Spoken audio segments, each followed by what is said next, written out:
Only early this month, there was natural disaster. There was earthquake in Turkey. The president has sworn to rebuild it.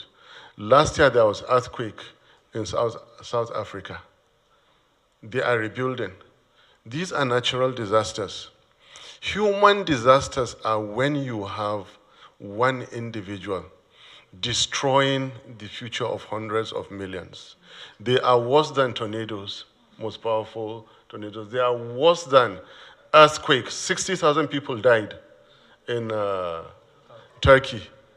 Remember, 800,000 people were killed in Rwanda.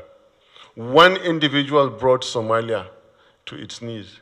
One individual brought Iraq, an ancient civilization, to its knees. One individual brought Libya to a sorry state.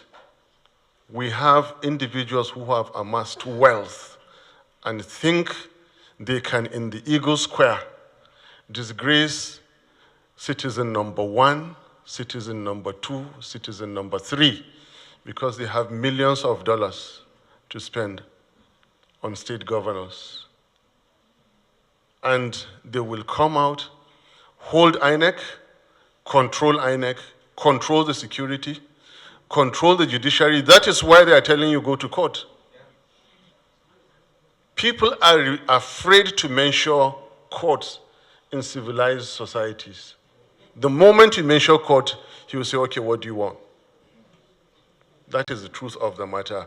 We are heading, like I told you, when everything is at stake, and right now everything is at stake. My country is at stake. So I'm ready to deploy everything I can within the Constitution, not to let this happen.